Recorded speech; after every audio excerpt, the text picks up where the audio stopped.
Hi, I'm Jacob, and welcome to the whole version of Not Eminem.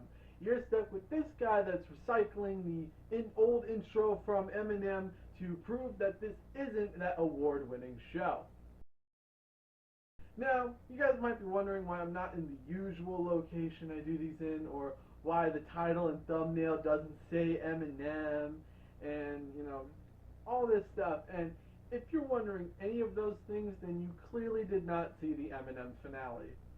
Eminem has concluded because Eminem was a part of a much larger variety show that I did at my high school, and I'm no longer in high school, so that I cannot do that show anymore. And I just want to say sincerely, I loved Eminem, and I'm super proud of the way I ended it. But I did love the views that it gave me, and the consistent uploading schedule it could give me. So welcome to the movie I want to talk about. It's slightly bigger than Eminem. Just slightly. Not too bigger than Eminem. It's like Eminem, but with some more stuff. Like, for example, I can go more in depth about the movies on here. I can get to talk about the history of these movies. I get to tell more elaborate jokes. I can talk about some TV shows if I want to, and the most important part, I get to swear as much as I fucking want. This is gonna be fun. So, I thought I would start this series the same way I started Eminem. Now, I don't have the magical potions from the pilot episode of Eminem, from that first episode that I referred to, but I still hate Hocus Pocus. And luckily, the sequel finally decided to come out right around the time I released that review. So, what happens 30 years later when three witches decide to come back after a virgin lights a candle? Oh, well, we get today's film, and I'm just hoping that it's better than the first time around. This is Hocus Pocus 2. This film is about Becca and Izzy preparing to celebrate Halloween and Becca's 16th birthday without their estranged friend Cassie due to them growing apart. In a magic shop, the owner Gilbert gives Becca a candle to be used for their annual birthday ritual, because I guess that's what teenagers do when their birthday's on Halloween for some reason. I don't know. The candle flame is black, and since they're all virgins, the Sanderson sisters return to try to do the exact same thing they wanted to do the first time they were resurrected. Despite the film's cult following, these witches were only good enough to be resurrected on Disney+. I thought Disney Plus was, for Marvel shows, the only thing to come out of Star Wars in the last 4 years, and why Pixar can't make money at the box office, but I guess I have to add, sequels to live-action Disney movies decades after the first film.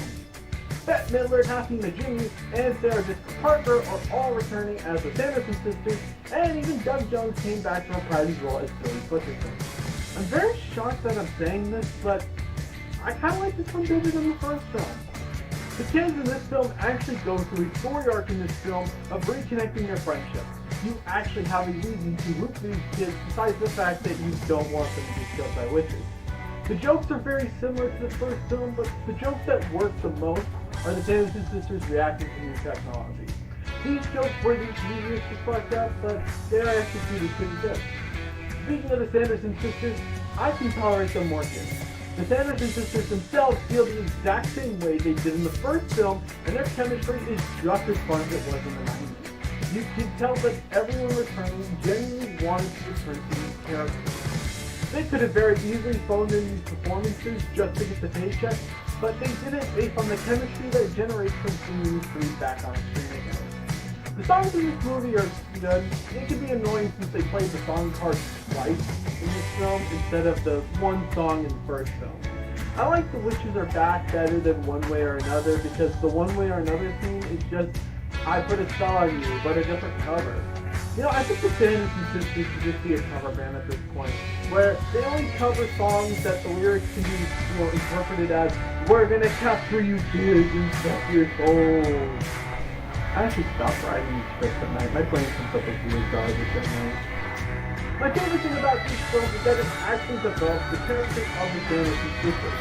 Not only this film contains character development from our three main protagonists that, adapt to pretty sweet, but we learn more about the Sanderson sisters with flashbacks of them as kids and an actual emotional ending.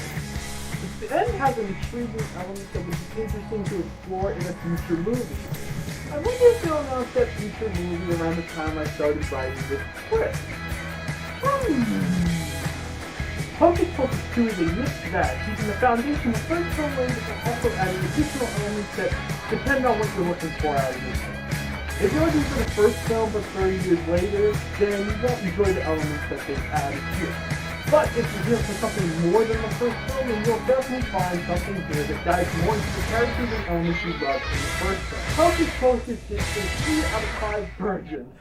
I know I used the same rating back on M&M, but I still find that funny. A virgin needs to light a candle to summon 3 witches.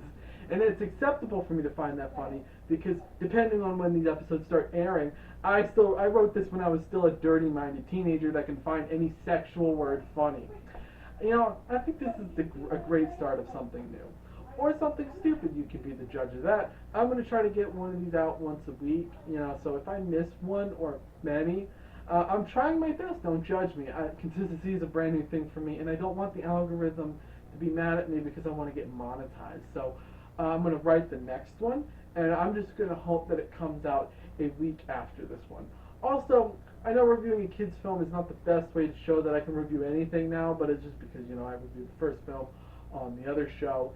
But this ain't gonna be a show where I review movies, where I review kids movies. All right, I'm gonna review some R-rated movies. All right, there's some R-rated films that I want to talk about, and I'm gonna talk about them. God damn it! But I can talk about kids films too, because it's my show now. I can do whatever I want.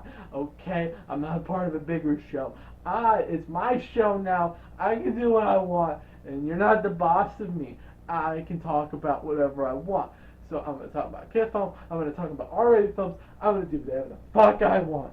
Because my show, my channel. Subscribe, please. I'm desperate.